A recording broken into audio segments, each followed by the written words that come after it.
Bonjour, je suis de retour, je suis Soufiane Basser, enseignant du français lycée collégial Ta'aoun, direction provinciale Lyon, Académie régionale de Lyon.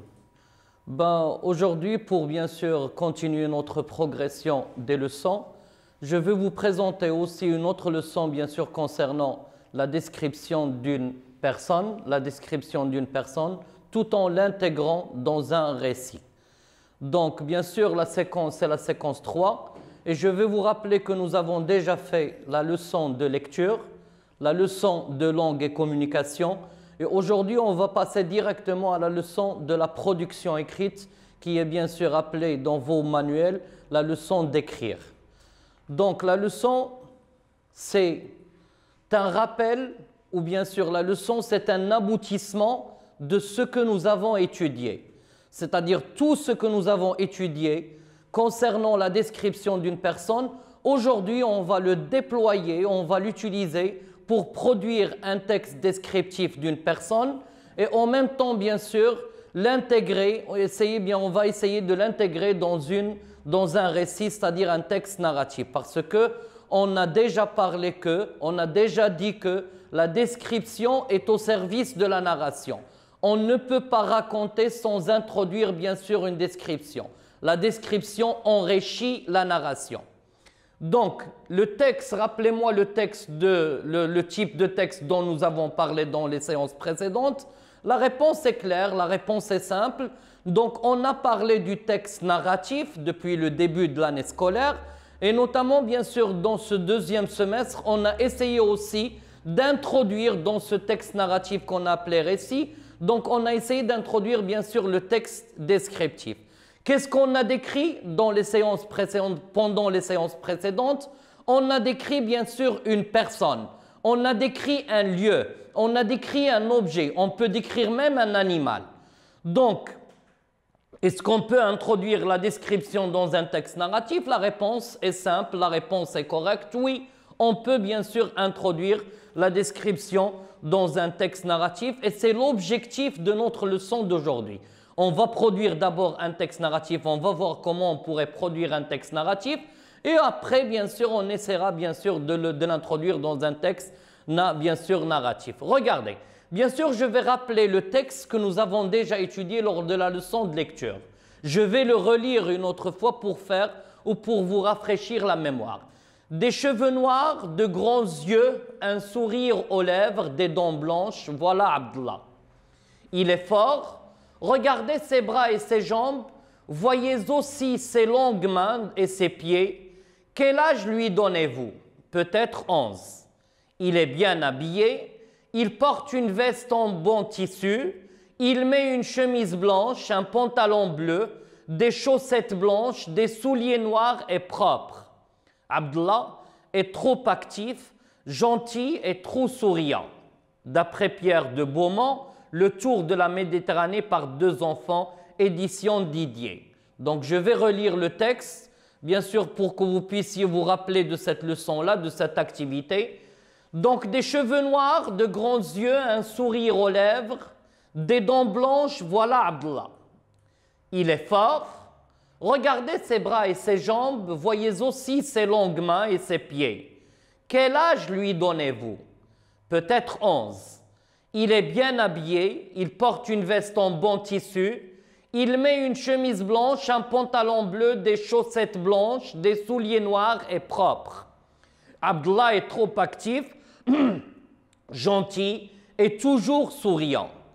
Donc, je ne vais pas bien sûr entrer dans les détails de ce texte parce que c'est seulement un petit rappel. Vous allez voir que dans ce texte, on est en train de parler d'un personnage, d'une personne nommée Abdallah. Bien sûr, on a commencé par la description physique, de grands yeux, un sourire aux lèvres, des dents blanches. Il est fort aussi, c'est physique. Ses bras, ses jambes, voyez aussi ses pieds. L'âge. Bien sûr, ici, lorsqu'on introduit l'âge au milieu du texte, bien sûr, on pourrait commencer par l'âge, on pourrait commencer par le nom, on pourrait commencer par d'autres informations. Et dans ce cas-là, bien sûr, notre description sera organisée, bien sûr, du général au particulier. Donc, dans la deuxième partie du texte, vous allez remarquer qu'on a bien sûr utilisé le verbe s'habiller. Il est habillé, c'est-à-dire il porte. Et lorsqu'on utilise ces deux verbes-là, automatiquement, on va parler de ce qu'on appelle l'aspect vestimentaire. Oui, il porte une veste, il met une chemise, un pantalon et des chaussettes, bien sûr, et des souliers noirs. Donc, bien sûr, la deuxième partie est consacrée à l'aspect vestimentaire. À la fin de notre texte, Abdullah est trop actif, gentil et toujours souriant. C'est l'aspect moral, c'est la description morale de ce personnage. Donc, vous voyez bien sûr qu'on a organisé notre texte en trois parties différentes. La première partie, c'est la description physique. La deuxième partie, c'est la description morale. Et la description vestimentaire plutôt, pardon. Et la dernière partie, c'est la description, bien sûr, morale. Donc, ce sont les éléments qu'on pourrait utiliser pour décrire un personnage. C'est ce qu'on appelle le portrait. Bien sûr, on dit le portrait pour une personne et on dit aussi le portrait aussi pour un animal. Donc, voilà, donc c'était un rappel. Un rappel, bien sûr, que nous avons fait pour vous rafraîchir la mémoire, pour vous dire que la leçon d'aujourd'hui, quand vous le voyez, on va essayer de décrire un personnage et cette description, on va l'introduire, bien sûr, dans un texte narratif. Donc ici, vous allez voir sur l'écran que j'ai utilisé, bien sûr, un logo d'un personnage, une ombre, bien sûr, un personnage anonyme, et j'ai posé des questions, bien sûr, auxquelles on va répondre pour parler de ce personnage. Aussi, je tiens à vous rappeler, est-ce que vous vous souvenez du texte, bien sûr, que j'ai mis, bien sûr, à la fin de la séance, et que j'ai appelé le jeu d'énigmes. Donc, bien sûr, j'ai décrit un personnage, bien sûr, sans citer ce nom, sans citer, bien sûr, son nom. Bien sûr, j'ai donné des informations, j'ai fait la description et je vous ai demandé, est-ce que vous êtes capable, bien sûr, de me dire qui est ce personnage? Je vais vous rappeler aussi le texte. Je suis un joueur de football. Bien sûr, je porte le maillot numéro 10. Je suis petit de taille. J'ai des cheveux coupés courts, les yeux noirs, un petit nez. Bien sûr, je suis de nationalité argentine, mais je joue dans une équipe espagnole. Je suis sérieux, intelligent, rusé. Qui suis-je? Vous m'avez dit, bien sûr, qu'on est en train de parler de Lionel Messi. Donc, bien sûr, on va faire de même pour cet exercice-là. Comment s'appelle-t-elle? Parce que vous allez voir que le logo représente une femme, une jeune femme. Comment s'appelle-t-elle? Quel âge a-t-elle? Quelle est sa date de naissance? Quelle est sa nationalité? Donc, en posant ces questions-là, ces 4 questions, le nom d'abord, ensuite, nous avons l'âge, et avec l'âge, vous allez préciser la date de naissance, la date de son anniversaire, la date de naissance.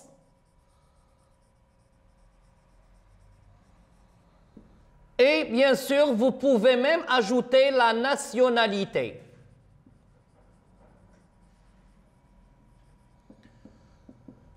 Donc, lorsque vous allez répondre à ces 4 questions, donc dans ce cas-là, vous êtes bien sûr en train de donner des informations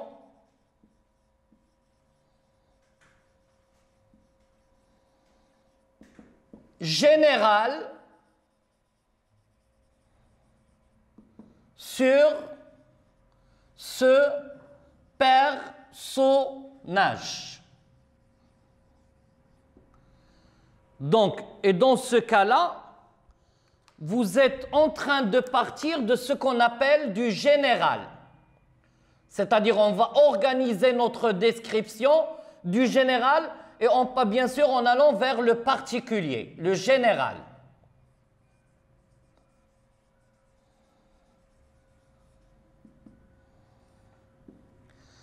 Donc, après, vous avez 3 questions en bas. La question, comment est-elle physiquement, c'est-à-dire description physique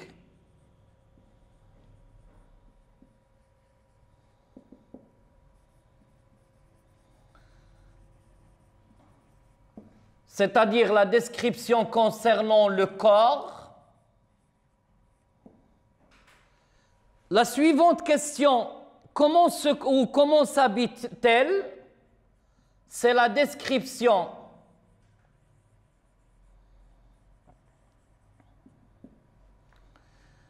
vestimentaire.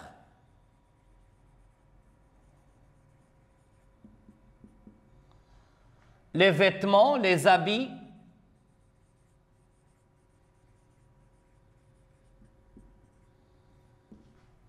Et finalement, la dernière question, comment se comporte-t-elle?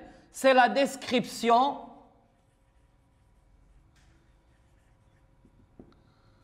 morale. Sa façon de parler, sa façon de se comporter, sa façon, bien sûr, de parler aux autres, de se comporter envers les autres, ainsi de suite. La description morale. Donc ici, lorsqu'on dit la description physique, le corps, bien sûr, je peux décrire la taille, je peux décrire les cheveux, je peux décrire le visage, je peux décrire le nez, je peux décrire la bouche, les dents, les lèvres, ainsi de suite. Les vêtements, bien sûr, je décris bien sûr ce qu'elle porte. Ce qu'elle porte ou ce qu'elle aime porter. Bien sûr, ici, on est en train de parler d'une jeune femme, des jupes, robe, djellaba.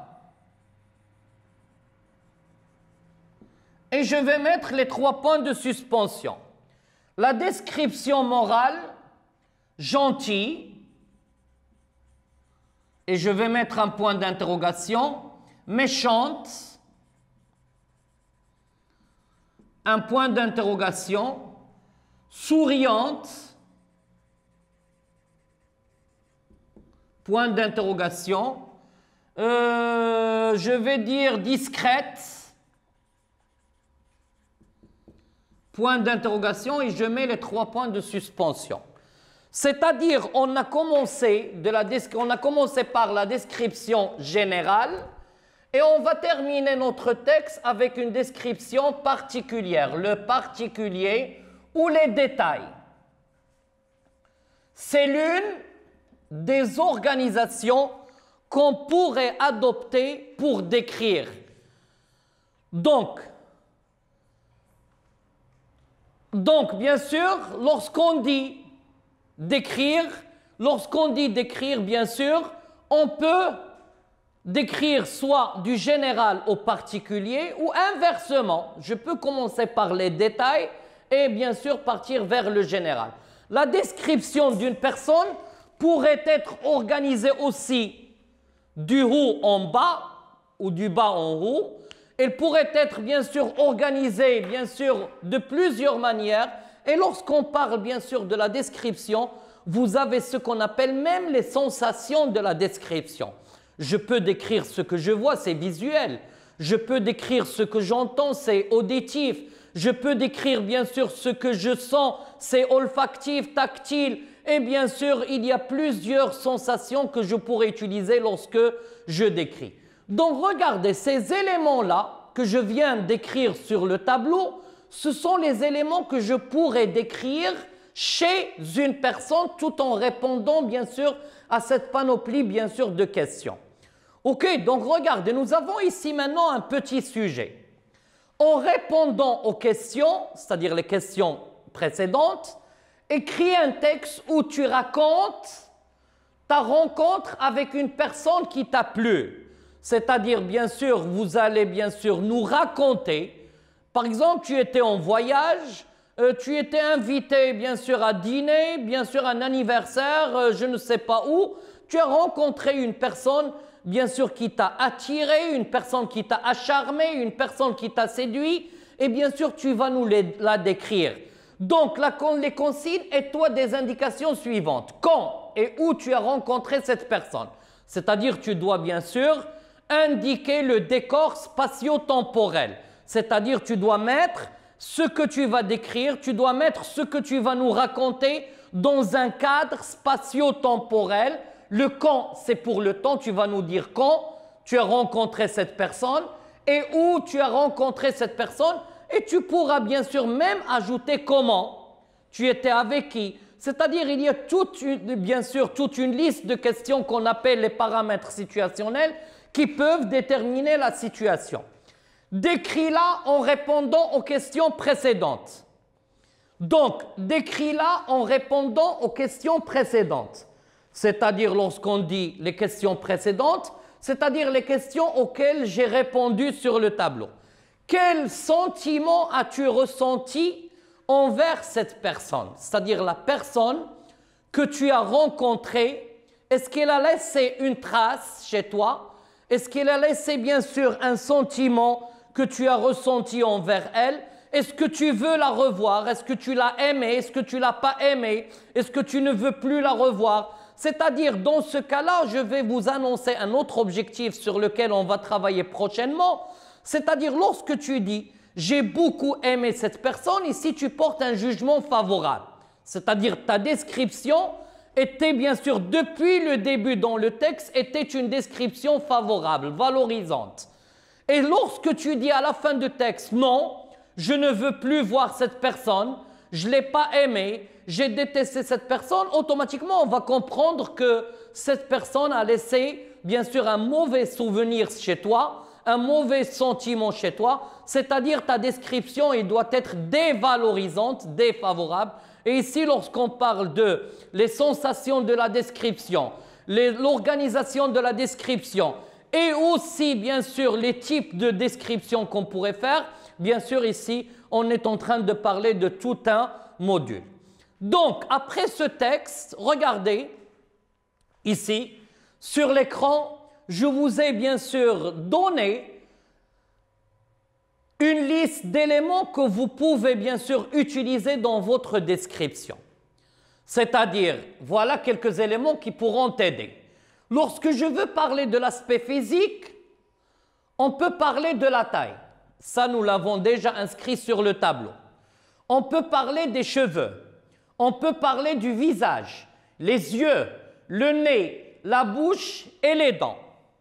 Donc, bien sûr, pour parler de la taille, on pourrait dire il est grand, il est petit, et bien sûr ici on va parler d'une personne, ou on va parler bien sûr d'une jeune femme. On va utiliser la troisième personne du singulier, bien sûr féminin. Elle est grande, elle est petite, elle est maigre, elle est grosse, elle est obèse, elle est mince. Donc tous ces adjectifs-là sont bien sûr des adjectifs qui décrivent la taille. Et je vais m'arrêter bien sûr un petit peu sur le mot adjectif. Je vous ai dit aussi lors de la leçon de la langue que les moyens de la description par excellence sont les adjectifs. Que ce soit les adjectifs qualificatifs ou que ce soit les adjectifs de couleur.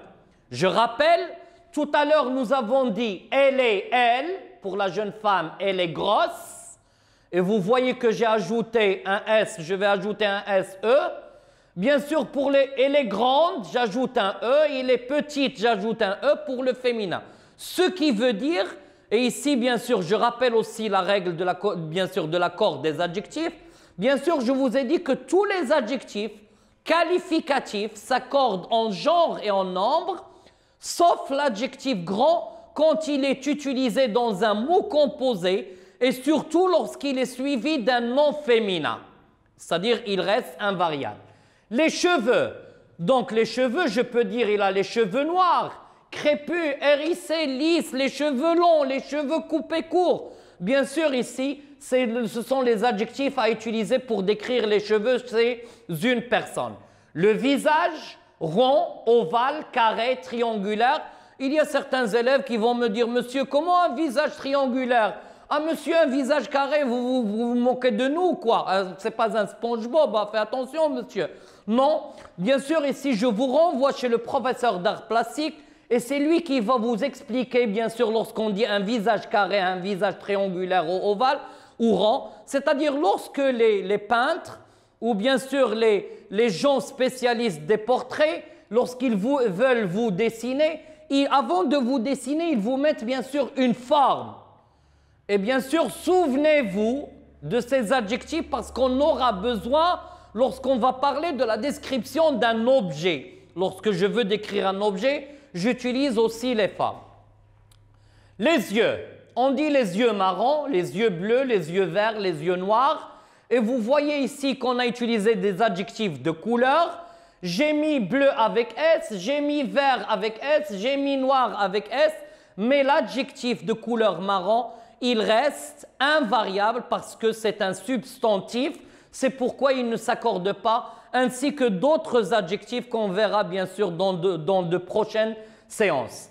Donc le nez, on dit un nez pointu. Regardez, si vous faites attention à mon nez, il est pointu. Épaté, écrasé. Donc la bouche, elle est pleine, la bouche B, la bouche petite, la bouche grande. Les dents blanches, les dents noires, les dents écartées. Donc voilà, bien sûr, et à chaque fois, je mets les 3 points de suspension pour vous dire qu'on pourrait décrire, bien sûr, plein d'éléments, bien sûr, chez une personne. L'aspect moral.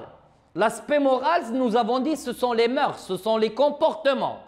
On dit gentil, méchant, gentil avec 2 LE pour une jeune fille, méchante avec un E, serviable.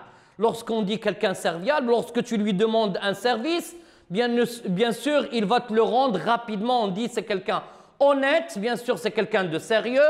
Ingrat, c'est le contraire de reconnaissant. Lorsque je dis quelqu'un qui est ingrat, c'est-à-dire lorsque tu lui rends un service, au moment où tu as besoin de lui, bien sûr, tu ne le trouves pas à tes côtés. On dit que c'est de l'ingratitude. Souriant, grincheux, actif, nonchalant, indifférent.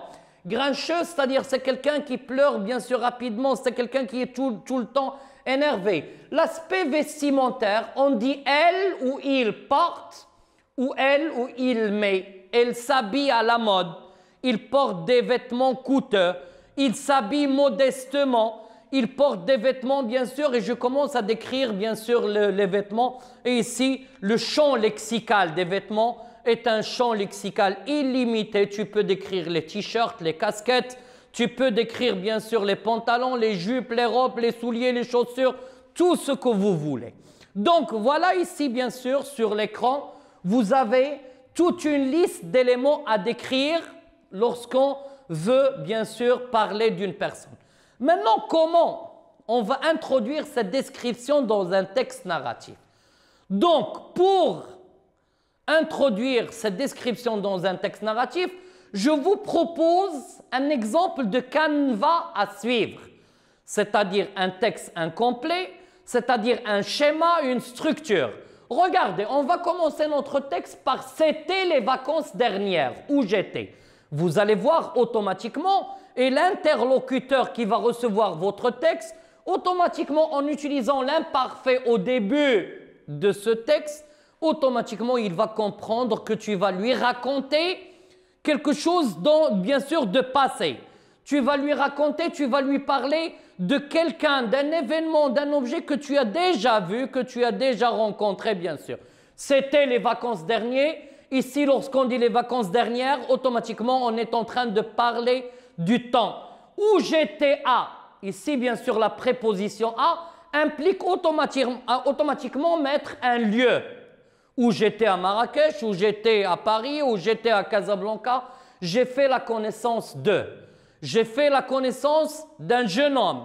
J'ai fait la connaissance d'une jeune fille. J'ai fait la connaissance bien sûr d'une personne et je commence bien sûr regardez pour ces 3 points, pour ces pointillés, je vais bien sûr décrire d'une manière générale, c'est-à-dire je vais présenter cette personne-là.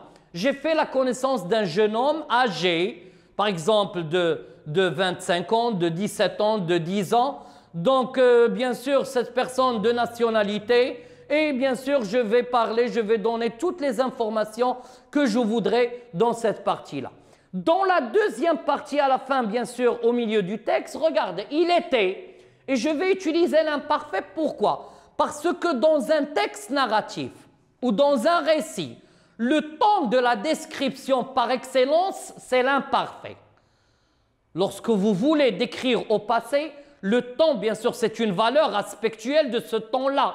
C'est-à-dire, lorsqu'on dit l'imparfait, parmi ces valeurs, il y a bien sûr ce qu'on appelle la description.